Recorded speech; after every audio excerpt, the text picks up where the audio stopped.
세상을 연결하는 뉴스 브리지입니다.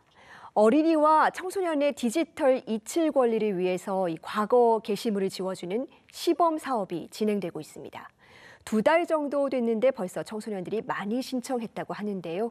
이 개인정보보호위원회의 유현원 사무관과 이야기 나눠봅니다. 어서 오세요. 안녕하세요. 네, 이 청소년들을 대상으로 이 디지털 이칠 권리 시범 사업 진행하고 계십니다. 어떤 내용입니까? 네, 디지털 지우개라고도 하는 이번 시범 사업은요. 만 18세 미만인 어린 시절에 인터넷에 게시한 사진이나 영상, 또 글 이런 곳에서 개인정보가 포함되어 있는 경우 이를 삭제하거나 접근 배제를 지원하는 사업입니다. 네, 이제 2달 정도 됐는데요. 얼마나 많은 청소년들이 신청을 했고 또 어떤 식으로 처리가 이루어졌습니까? 네, 4월 24일 첫 서비스 개시 이후 6월 말까지 총 약 3,500여 건 신청이 이루어졌고요. 그중에서 2,700여 건을 처리하게 되었습니다. 처리는 직접 삭제할 수 있는 경우라면 그 방법이나 절차를 안내해드리고요. 직접 삭제를 본인이 할 수 없다면 해당 게시물을 관리하는 사업자에게 그 삭제를 요청하는 형태로 이루어지게 됩니다. 네, 신청이 상당히 많은 것 같은데 이 신청한 청소년들의 연령대도 궁금한데요. 네, 연령대 같은 경우는 만 15세 분들이 가장 많았고요. 이어서 17세, 16세 순으로 이어집니다. 그러니까 고등학생분들이 주로 많이들 신청하고 계신 것으로 보입니다. 네, 그렇다면 이 게시물 삭제 요청이 많은 사이트들은 또 어떤 것들이 있을까요? 네, 현재까지로는 유튜브가 931건으로 가장 많았고요.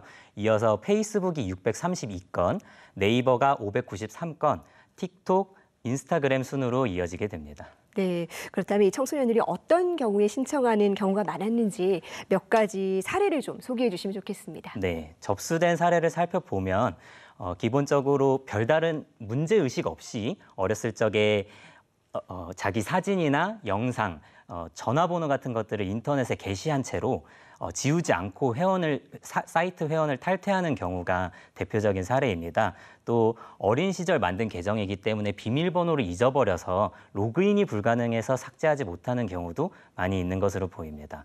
좀 더 구체적으로 설명을 드리면 어렸을 적 좋아했던 가수의 굿즈를 구매하기 위해서 팬카페에 가입을 하고 구매를 희망한다는 글을 게재하면서 그 글에 본인의 연락처를 적은 케이스 있는데요. 그 가수를 이제 세월이 흐르면서 더 이상 좋아하지 않게 되면서 팬카페도 탈퇴하고 그렇게 잘 지내고 있다가 우연히 어느 날 포털 사이트에서 본인의 계정을 검색했더니 그 글이 나오더라는 거죠. 그래서 연락처가 포함된 게시글이기 때문에 이 글을 삭제하고 싶었지만 팬카페를 탈퇴한 이후이기 때문에 삭제할 수 없었던 그런 케이스가 있습니다. 네, 무심코 올린 내 연락처가 인터넷 공간에 아직도 떠다닌다. 아이 입장에서는 굉장히 난감할 수 있겠습니다. 그렇습니다. 또 다른 케이스를 살펴보면 초등학교 시절에 유튜브에 본인이 나오는 영상을 게재했다가 우연한 계기로 친구들에게 이 영상이 알려지게 되면서 주변으로부터 놀림을 받았던 일도 있었다고 합니다. 그래서 이 영상을 지우려고 했지만 너무 어렸을 적 만든 계정이었기 때문에 비밀번호와 기억이 나지 않아 지울 수 없었던 케이스인데요. 흔히들 비밀번호를 잊어버린 경우에는 찾으면 되지 않나라고 생각할 수 있지만 또 어린 아이의 입장에서는 그 방법이나 과정이 다소 복잡하고 어렵게 느껴질 수도 있습니다. 그래서 이러한 분들에게 개인정보보호위원회에서 지금 해당하는 게시물이나 영상 같은 것들을 삭제할 수 있도록 지원하는 것들을 도와드리고 있는데요. 네, 그렇습니다. 네, 아이들 눈높이에 맞춰서 상당히 세심한 도움이 이루어지고 있는 것 같은데요. 인터넷에 남겨진 흔적, 지우고 싶은 청소년들이 많을 것 같습니다. 어떻게 신청하면 됩니까? 네, 개인정보 포털 사이트에 접속하셔서 개인 서비스 메뉴를 살펴보시면 지우개 괄호하고 이칠 권리라는 메뉴가 확인하실 수 있으실 겁니다. 여기서는 이제 신청에 필요한 안내 사항들 확인하실 수 있고요. 신청 메뉴를 클릭하시면 지우고 싶은 게시물의 URL을 기입하고 이게 자기가 작성한 게시물이 맞다는 걸 입증할 수 있는 자료를 첨부해서 신청을 할 수 있습니다. 당연히 한 사람이 여러 건을 동시에 신청하는 것도 가능하고요.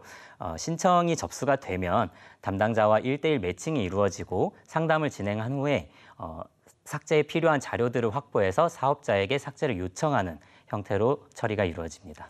네, 아직은 시범 사업 단계인데 추후에 더 보완하거나 확대할 계획도 있으십니까? 네, 우선 이 시범 사업을 운영하면서 여러 가지 접수 현황과 또 실제 사례들을 많이 모으게 될 텐데요. 이 사례들을 분석해서 우선은 서비스의 범위에 대한 확대를 검토할 예정입니다. 현재로서는 만 24세 이하만 신청할 수 있고 또 자기가 작성한 게시물에 대해서만 삭제를 요청할 수 있는 상태입니다. 그런데 이 신청할 수 있는 연령의 제한을 보다 적정하게 조정하고 자기 게시물뿐만 아니라 부모님 등 제3자가 작성한 게시물에 대해서도 삭제할 수 있도록 확대하는 방안을 검토 중입니다. 이와 더불어서 이러한 서비스 확대를 위해서는 법적 근거 마련 같은 법 제도 개선도 같이 추진할 예정입니다. 네. 후속 조치 기대하겠습니다. 사실 인터넷에 개인정보를 노출하는 건 상당히 또 위험한 일인데요. 이 과거에 무심코 올렸던 게시물을 지워달라는 요청을 이제 많이 확인하시면서 아동 청소년이나 부모님들께 또 당부하고 싶으신 사안도 있으실 것 같아요. 어떻습니까? 네, 사실 요즘 아이들 정말 어려서부터 스마트폰 등으로 디지털 세상을 빨리 접하는 시대인 것 같습니다. 그렇지만 이 디지털 세상 속에서 주의할 점을 알려주는 문화는 아직은 좀 갈 길이 좀 먼 것 같습니다. 그래서 이러한 사업들이 더욱더 필요하다고 생각을 하고요. 또 개인정보 처리를 우리 일상에서 개인정보 침해가 쉽게 발생하는 사례로는 SNS를 꼽을 수 있을 것 같은데요. 친구들과 추억을 기록하고 공유하기 위한 공간이지만 공개 계정으로 해놓을 경우 누구든지 내가 올린 게시물을 확인할 수 있게 되죠. 그래서 우리 아이들뿐만 아니라 누구라도 온라인상의 게시물을 작성할 때는 여기에 개인정보가 포함되어 있는지 또 누구에게 보여지는지를 한 번 더 생각해 볼 수 있으면 좋겠습니다. 다행히 요즘 제 주변도 그렇고 유튜브를 보더라도 다른 사람들이 나오지 않게 신경 쓰는 노력들이 많이 보이는 것 같아요. 이렇게 스스로 나와 내 주변 사람들의 개인정보를 보호하려는 인식을 가질 수 있다면 우리 개인정보가 더욱 더 잘 보호될 수 있을 거라고 생각합니다.